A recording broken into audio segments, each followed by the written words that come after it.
Hola, mi nombre es Ubaldo Reyes, bienvenidos a mi canal Radiofísica con Baldo. Este es el segundo video de la tercera temporada en donde hablaremos de conceptos como kerma, tasa de kerma y tasa de kerma de referencia. Además de que someramente hablaremos del funcionamiento de los detectores de pozos y también abarcaremos un poco del formalismo para medir la tasa de kerma de referencia en aire. El objetivo del video es que pongamos las bases teóricas para que en el siguiente video se pueda medir de manera experimental la tasa de kerma de referencia en aire de nuestra fuente de cobalto 60 que utilizamos para braquiterapia de alta tasa de dosis. Así que, sin más preámbulo, comenzamos.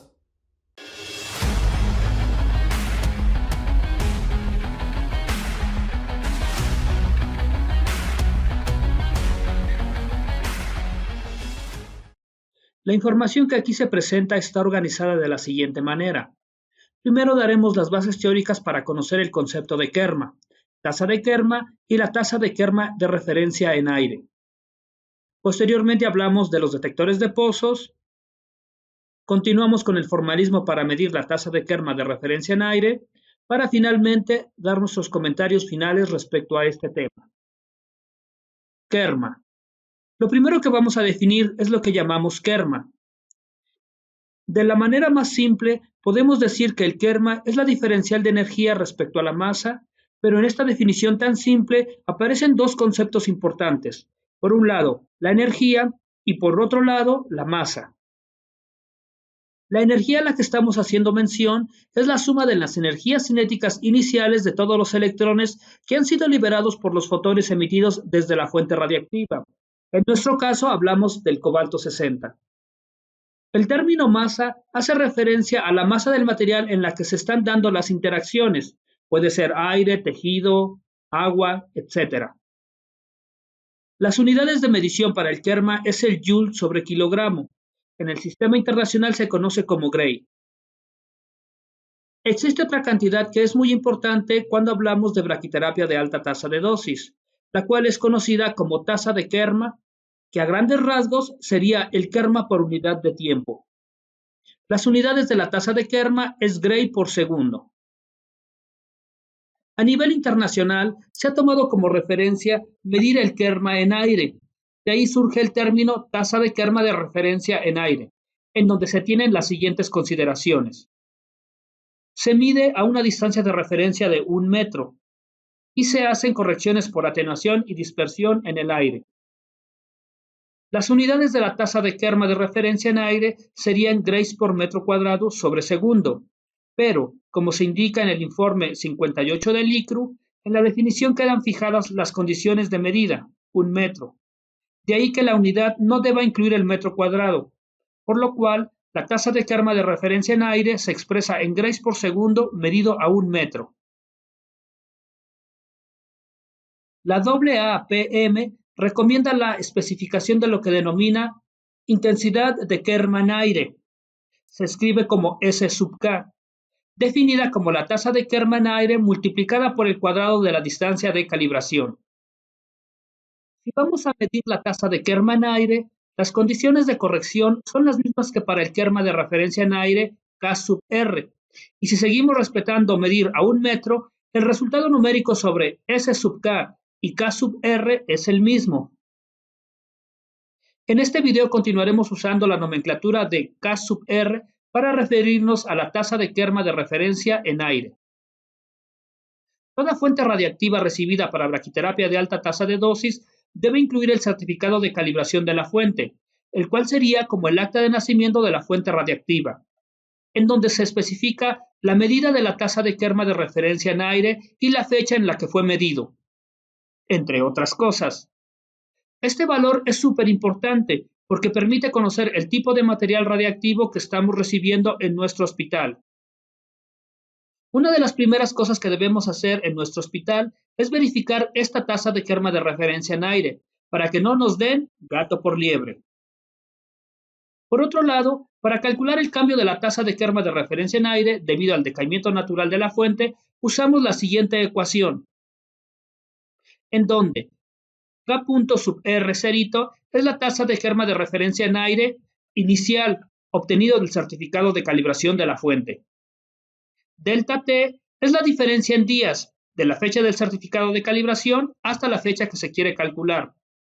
Y tau es la vida media de la fuente radiactiva, que en este caso es 1925.3 días por ser cobalto 60. Por ejemplo, vamos a calcular la tasa de Kerma de referencia en aire para esta fuente al 23 de febrero 2021. En este caso, la tasa de Kerma de referencia en aire actual sería la tasa de Kerma de referencia en aire inicial, que es 21.91 miligrays sobre hora. La diferencia en días hasta el 23 de febrero del 2021 es de 1132 días, por lo cual la tasa de Kerma de referencia en aire actual es de 14.58 miligrays por hora. Pasemos al siguiente tema, la cámara de pozos. Los detectores de pozos son dispositivos que presentan una geometría cilíndrica y constan básicamente de una cavidad central, un electrodo colector y un volumen de aire abierto o cerrado que rodea a esta cavidad. Debido a que estos detectores se integran sobre un ángulo sólido de 4π, la respuesta varía mucho con los detalles de construcción de la fuente y su posición en el detector. Por ello, se utilizan artilugios mecánicos o insertos que, adaptándose exactamente a la cavidad, alojan la fuente y permiten fijar con exactitud su posición. Es importante estar conscientes que, con los detectores de pozos, haremos una comparación. Por un lado, tenemos las lecturas que nosotros realizamos de la fuente que se pretende calibrar y por otro tenemos las lecturas producidas por una fuente patrón, de la que se conoce la tasa de Kerma de referencia en aire. Ambas fuentes deben ser idénticas en cuanto a construcción y se deben colocar exactamente en la misma posición dentro del detector. En otras palabras, debes estar seguro de que tu cámara de pozos junto con tu electrómetro han sido calibrados con una fuente de referencia igual a la que quieres calibrar. Por ejemplo, si quieres medir el Kerma de referencia en aire para una fuente de iridio 192, tu certificado de calibración debió hacerse con una fuente de iridio 192 certificada. Además, para garantizar que la fuente radiactiva se ha colocado exactamente en la misma posición dentro del detector de pozos, se hace un barrido lineal moviendo la fuente radiactiva sobre el eje para identificar en dónde está la mayor sensibilidad de esta cámara de pozos. Esto lo hacemos identificando en qué posición está la corriente máxima. Y ahí será la posición de referencia de la fuente radiactiva para medir la tasa de Kerma de referencia en aire. Ahora hablemos de el cálculo de la tasa de Kerma de referencia en aire. La tasa de Kerma de referencia en aire se obtiene a partir de la medida con el detector de pozos mediante la siguiente ecuación, en donde N sub K es el coeficiente de calibración de la cámara tipo pozos, electrómetro e inserto para el modelo concreto de la fuente que se quiere medir. Este valor aparece en el certificado de calibración del detector. Físicos, cuidado, se debe calibrar todo el sistema con una fuente de referencia igual a la que se desea calibrar. M es la carga recogida durante un determinado tiempo, es decir, si mediste en tiempos de 60 segundos, la carga recogida por el sistema en coulombs la debes dividir entre esos 60 segundos para obtener el valor de M en amperes, es decir, estamos hablando de una corriente. K sub Pt es el factor de corrección por presión y temperatura, el cual se calcula con la siguiente ecuación, en donde conocemos el valor de P sub 0 y el valor de T sub 0. T y P son los valores de temperatura y presión medidos en el instante que se están realizando las mediciones. Factor de corrección por recombinación de iones. Este factor puede ser evaluado a partir del método de las dos tensiones, usando la siguiente ecuación, siendo M1 y M2 las lecturas correspondientes a la polarización B1 y B2. Se debe cumplir que B1 debe ser igual o mayor a 2 veces B2. Por ejemplo, B1 igual a 300 voltios y B2 igual a 150 voltios, valores que se usan convencionalmente en la práctica. Factor de corrección por el efecto de tránsito. Este factor corrige la lectura final debido a la irradiación de la cámara durante el transporte de la fuente a la posición programada. Para calcular este valor vamos a medir la carga para diferentes intervalos de tiempo. Con estos valores hacemos una gráfica de tiempos versus carga medida. Después, hacemos un ajuste lineal y obtenemos la ecuación de esa línea recta. Para conocer el factor de corrección por defecto de tránsito, usaremos la siguiente ecuación,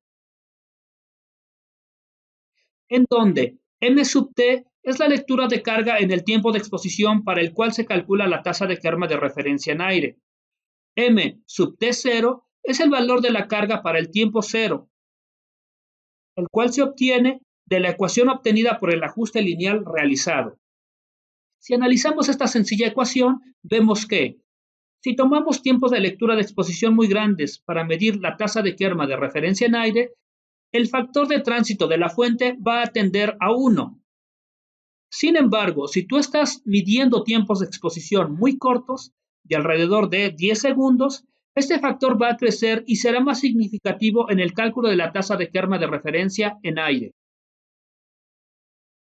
Finalmente, hablemos del factor de corrección por el efecto de polaridad. Este factor se calcula con la siguiente ecuación, en donde vemos que están incluidas las dos cargas, una de ellas medida para polarización positiva y la otra para polarización negativa.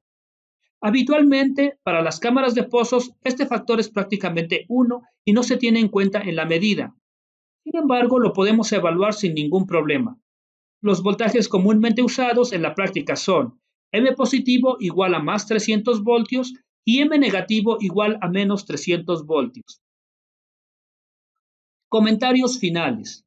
La información presentada en el video es la que se requiere para entender el concepto de tasa de Kerma de referencia en aire. Sin embargo, recomiendo a los físicos ir directamente a la bibliografía para leerlo de primera mano y entenderlo.